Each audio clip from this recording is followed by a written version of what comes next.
Buenos días, primero de eso, empezamos la clase hoy de los nidarios. Pongo musiquita de fondo, que por cierto, os aviso de que esta música de fondo que estoy poniendo es de Doctor Stone, una serie anime bastante buena, que me aconsejó de hecho un alumno de primero de este año, y la verdad es que me está gustando bastante, por si os interesa. Bien, vamos a empezar hablando de los nidarios, que es otro tipo de invertebrado acuático, de acuerdo, acuático y marino, que normalmente solemos encontrar muchas veces en las playas. Aquí, para que lo recordéis, ¿de acuerdo? Recordad que los nidarios son animales acuáticos y normalmente marinos. Tienen también simetría radial, es decir, que si ponemos una línea divisoria, vemos que las dos partes del cuerpo son exactamente iguales, tanto la derecha como la izquierda. Ok, dicho esto, los nidarios se dividen principalmente en dos grupos. Son animales marinos, invertebrados por supuesto, no tienen esqueleto formado por vértebras, no tienen huesos ni vértebras, ni columna vertebral por lo tanto, al igual que las esponjas que ya vimos en su momento, pero los nidarios ya son un poquito más complejos que las esponjas. Siguen sin ser realmente complejos, ahora lo veremos, pero ya son un poquito más. De hecho, los nidarios podemos dividirlos en dos grupos principales: los pólipos y los que conocéis todos, que son las medusas. Vamos a empezar hablando de los pólipos, ¿ok? Empezamos hablando de los pólipos. Y es que los pólipos se caracterizan por lo que voy a decir a continuación, pero no obstante os aviso ya. Voy a indicar algunos datos, no todo lo que está escrito aquí en esta presentación es lo que tenéis que estudiar, sino que tenéis que estar atentos al vídeo, y de hecho os aconsejo que toméis algunos apuntes. Porque cuando yo mande las actividades me gustaría que estuvierais atentos al vídeo y que apuntéis cosas que yo no estoy poniendo en este vídeo. Es decir, que no estoy poniendo en el texto. Así que os digo ya que yo de vosotros tomaría algunos apuntes. Pero bueno, los pólipos son un tipo de nidarios que no son tan conocidos como las medusas, pero enseguida cuando os hable de ellos vais a saber a lo que me refiero. Y básicamente son un tipo de nidarios que son un poquito más sencillos que las propias medusas. Y son tan sencillos de hecho, que tienen forma de saco. Un ejemplo es lo que yo he puesto aquí, ¿de acuerdo? Esto de aquí es un ejemplo del pólipo común. Los pólipos tienen esta forma de saco y normalmente se caracterizan porque algunos de ellos presentan un esqueleto rígido. Ojo, ya sea rígido, y esto no está apuntado aquí, externo o interno. Es decir, un esqueleto interno como en la esponja, pero también algunos presentan esqueletos externos con espículas, como pasaba en las propias. Esqueletos internos con espículas, como ocurría en las propias esponjas.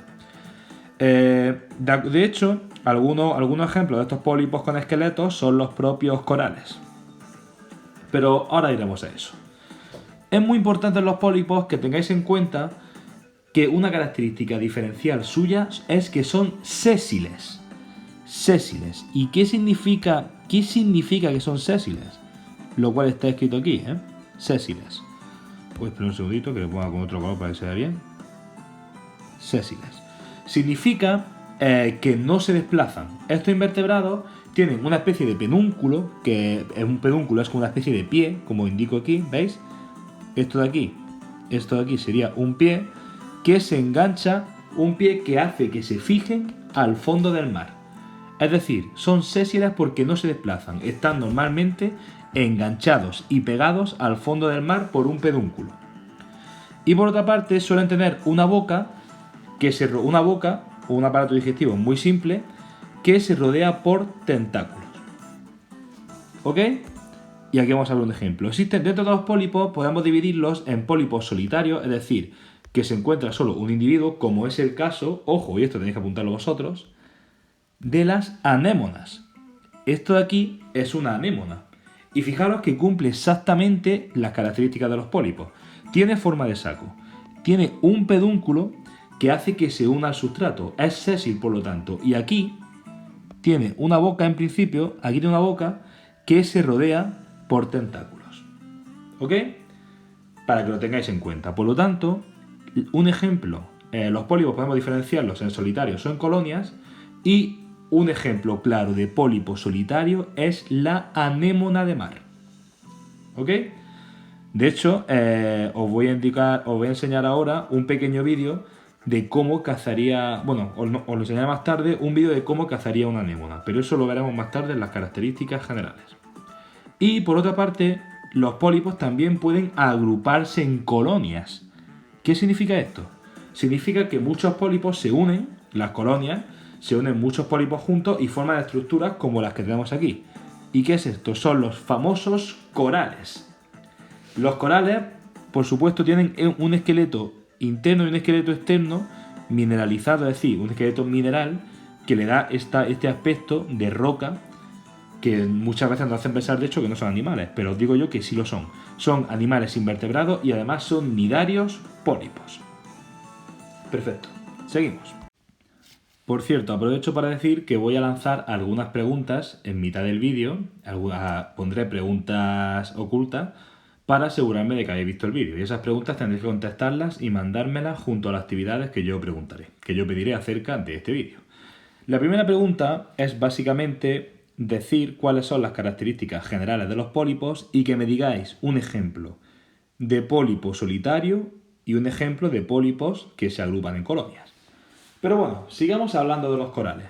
Los corales, aquí donde los vemos, tienen una importancia tremenda a nivel ambiental, ya que es un lugar de hábitat de muchísimas especies donde se alimentan tiene una gran biodiversidad de especies.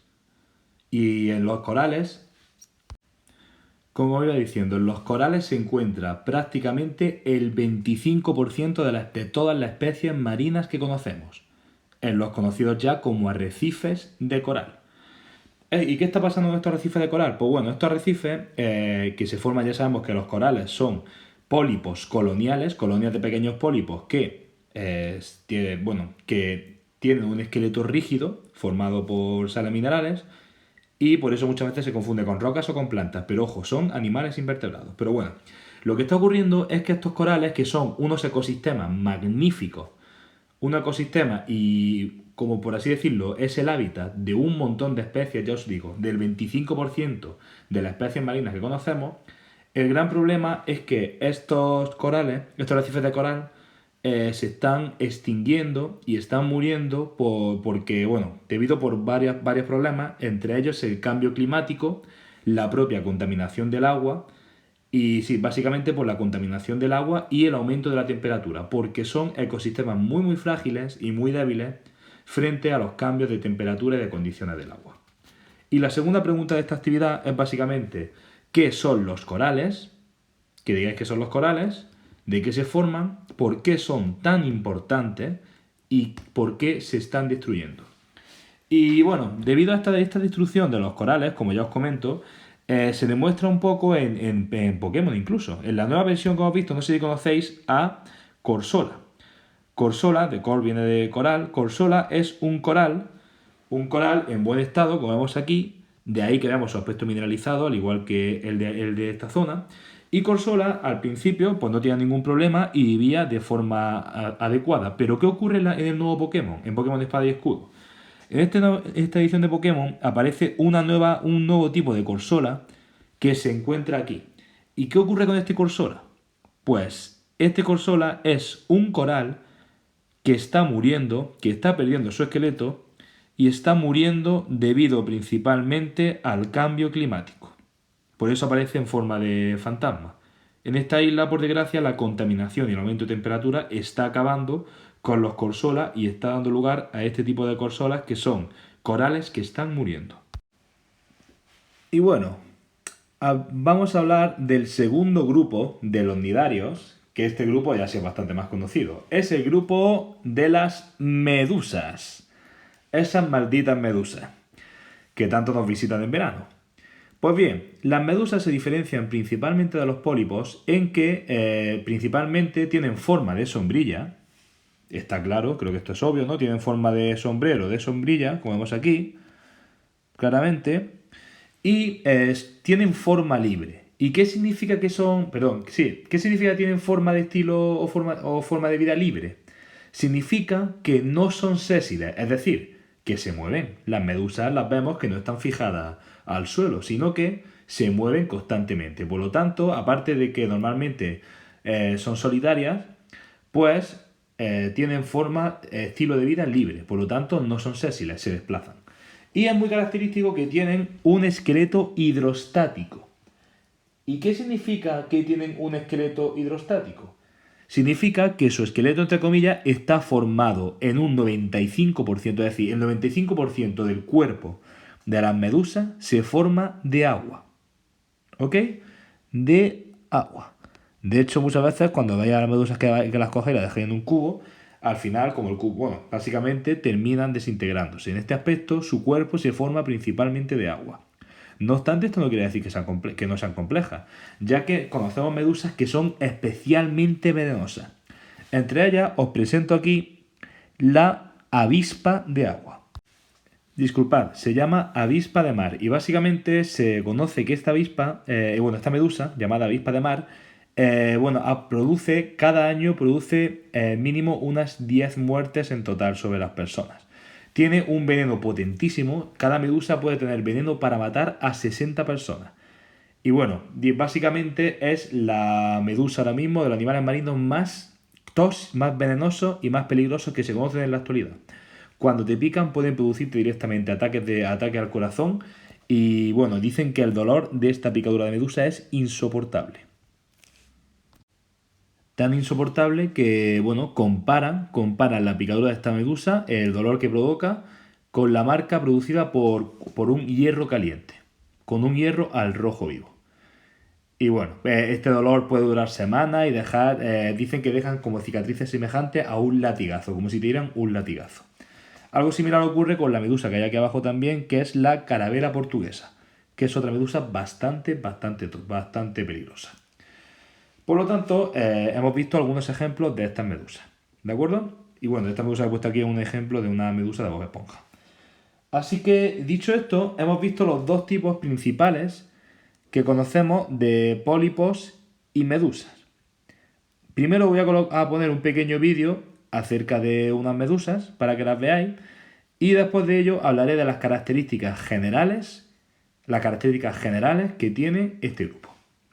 Tanto pólipos como medusas, es decir, las características generales de los nidarios.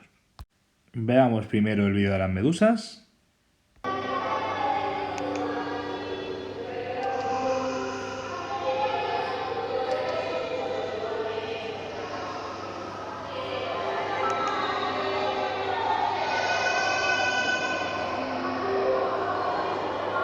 Relajante, ¿verdad?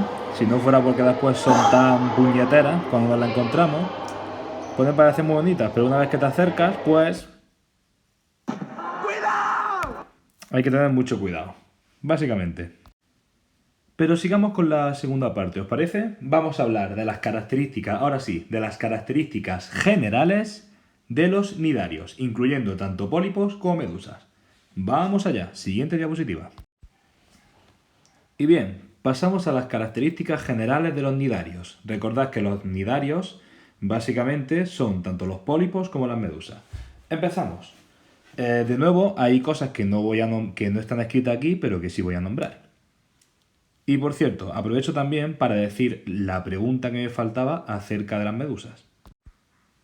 Y la pregunta que voy a hacer es cuáles son las diferencias principales entre las medusas y los pólipos. Y qué significa estilo de forma libre y también qué significa que las medusas tienen un esqueleto hidrostático. ¿Qué es lo que significan ambas cosas? Bien, pues los nidarios, y repito que los nidarios, estas características son generales de pólipos y medusas, en primer lugar tienen lo que se conoce como un aparato digestivo simple. Aprovecho para decir también que los nidarios no tienen ni aparato respiratorio ni excretor desarrollado. Es decir, son muy simples y por lo tanto respiran y expulsan la sustancia que no necesitan a través de su piel.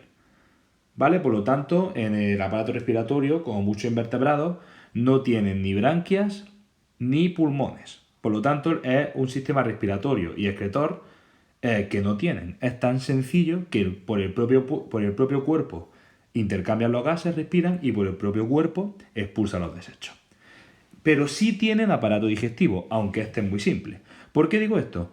Pues digo que tienen un aparato digestivo tan simple que, como voy a poner aquí, atención, imaginaros que tenemos aquí un pólipo, ¿no? Que es el más sencillo. Vamos a decir que es una anémona.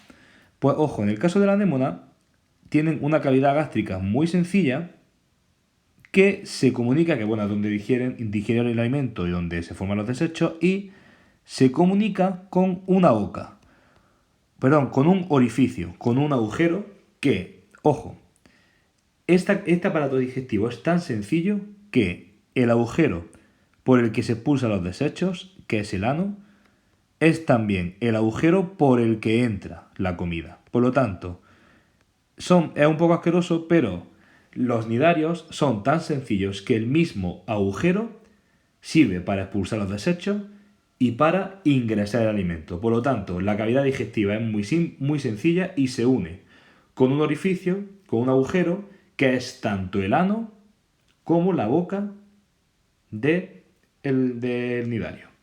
Por lo tanto, un poquito asquerosete, ¿vale? Pero esto es muy importante que lo tengáis en cuenta. Seguimos. Y la otra pregunta que lanzo, aprovechando esta situación, es que describáis básicamente el aparato digestivo de los nidarios. ¿Por qué? ¿Por qué decimos que es un aparato digestivo tan simple y qué relación existe entre, bueno, sí, básicamente que expliquéis el aparato digestivo de los nidarios? ¿Por qué decimos que es tan simple? Y bueno, ya vosotros habláis también de ese orificio. Por lo tanto, repasemos. No tienen ni aparato respiratorio ni excretor, es a través de la piel. El aparato digestivo es muy simple, porque por esta cavidad digestiva que hemos dicho que se une a un agujero que sirve tanto de boca como de ano. Además, este agujero está rodeado de tentáculos. Y por otra parte, los nidarios todos son carnívoros. Se alimentan normalmente de zooplancton, es decir, de plancton, que este pequeño microscópico que hay en el mar. Y por otra parte, decir que pueden tener los dos tipos de reproducción. Los pólipos tienen reproducción asexual, solo necesitan un individuo, mientras que las medusas pueden tener normalmente reproducción sexual. No obstante, algunas especies tienen ambas. En diferentes momentos de su vida tienen a veces reproducción asexual y otras veces tienen reproducción sexual. Esto es lo que significa que tienen reproducción alternante, que en ocasiones, en su ciclo de vida, a veces tienen reproducción sexual y otras veces tienen reproducción asexual. Y esa es la otra pregunta que voy a hacer. ¿Qué significa que tienen reproducción alternante? Los nidarios. Y por último, vamos a hablar de lo que son de una de las características más interesantes de este grupo y además es el que le da el nombre al grupo. Y son los nidoblastos. Nido, como ya os podéis imaginar, el término nido de aquí coincide con nidarios. Nidarios viene precisamente de esta estructura tan característica que tienen para cazar a las presas, que son los nidoblastos. Y los nidoblastos serían como una especie de, por así decirlo, serían como una especie de célulitas, de pequeñas células. Los nidoblastos son células que están especializadas en cazar a las presas. Son células urticantes. ¿Esto qué quiere decir? Urticantes, que es esto de aquí, significa que son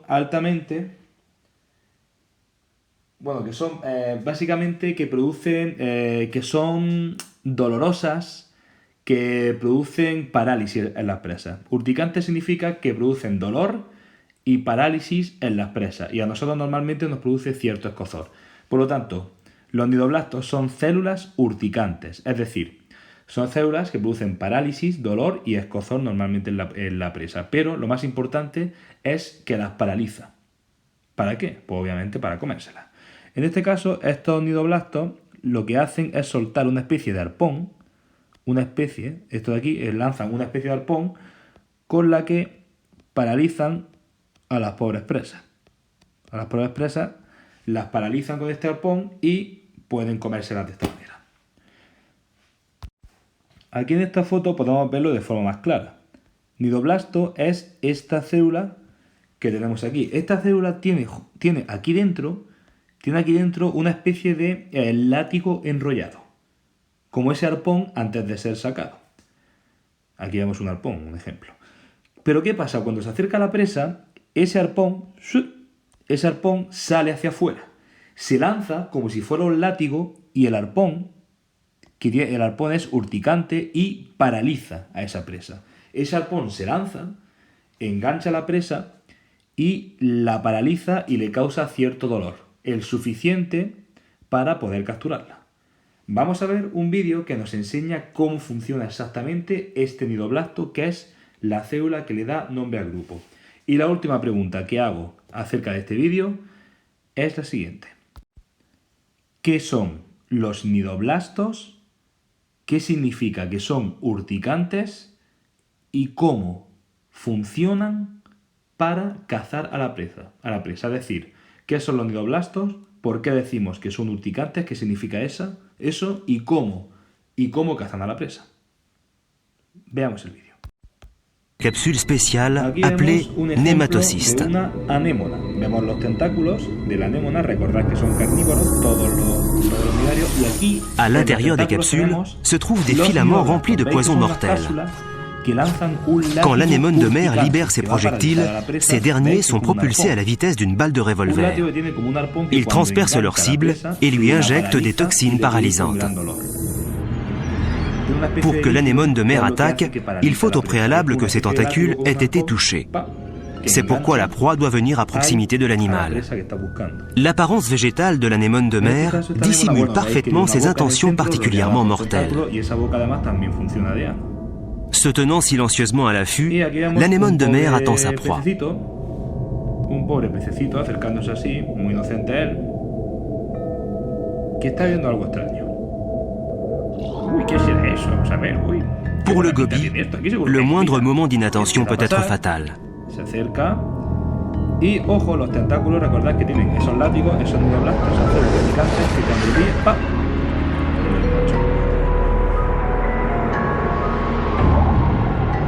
Los tentáculos acaban de lanzar una especie de descarga contra Faisant entrer de force le poisson dans sa bouche, l'anémone de mer va le dévorer à l'aide des instruments conçus par ses aïeux. Le gobie est lentement digéré vivant. Y ahí se lo lleva. Como veis, el mundo animal puede ser bastante terrible. Y esto sería prácticamente todo por hoy.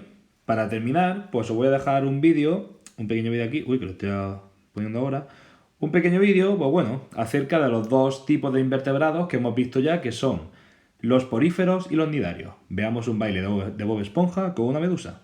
Pues porque sí.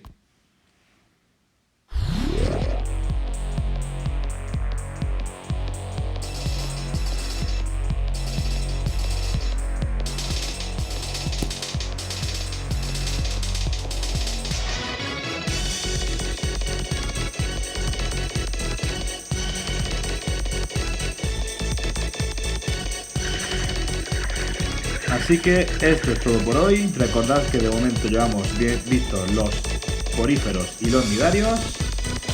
Y nada, hacer las actividades y cualquier duda, preguntadme.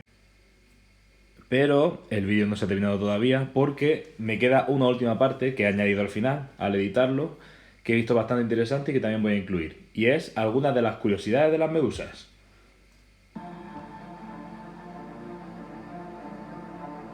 Curiosidades de las medusas. Perfecto, ya es que me aburrí un poquito. Pero os voy a contar bastantes aspectos muy importantes de las medusas que no he comentado en la diapositiva, pero que seguramente os interesen bastante.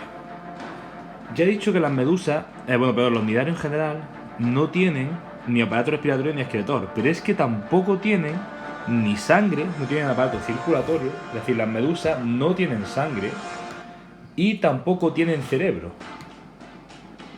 Y además, cuando nos pican, diremos qué malas son las medusas, no tienen corazón. Si dijéramos que las medusas no tienen corazón cuando nos atacan, también sería cierto.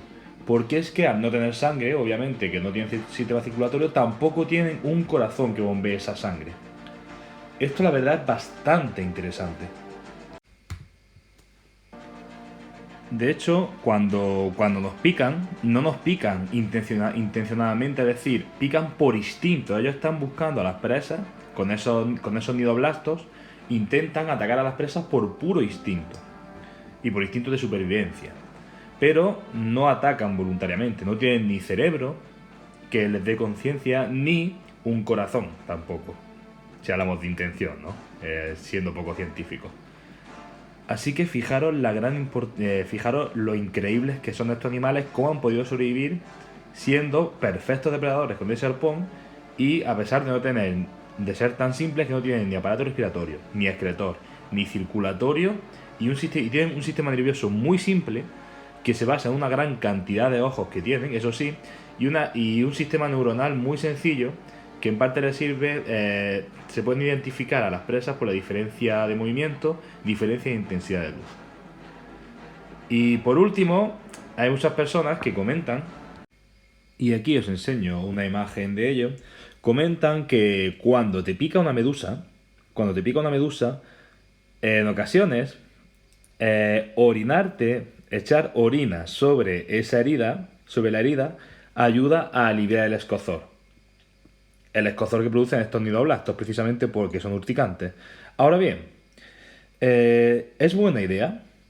Se ha demostrado que no, ya que aunque el amoníaco que contiene en este caso la orina puede aliviar un poco el escozor, los nidoblastos, cuando nos pica la medusa, en los nidoblastos, que son tóxicos y que son en este caso bastante sí, que causan dolor y picazón, siguen en nuestra piel.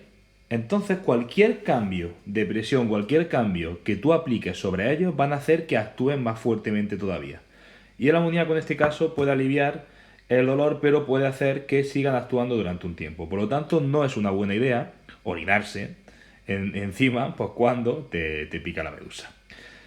Si puedes echarte vinagre o echarte agua de mar, en este caso, que eso sí puede ayudar algo a aliviarte, pero no la orina, como se dice en muchos lugares.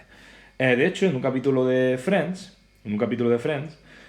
Mónica, Chandler y Joey, esto es un serión, por si no lo conocéis, Mónica le pica una medusa, le duele muchísimo y como están lejos de casa y no se le alivia el dolor, no se le ocurre otra cosa, que bueno, como podéis imaginaros, esta serie de humor, pues, al final le tienen que, os lo imagináis, ¿no? Por lo tanto, si os dicen en algún momento y si estáis en la playa y os pica una medusa, no penséis en esto, ¿de acuerdo? Así que nada, aquí lo dejo ya sí que sí. Cualquier duda me preguntáis y hasta luego.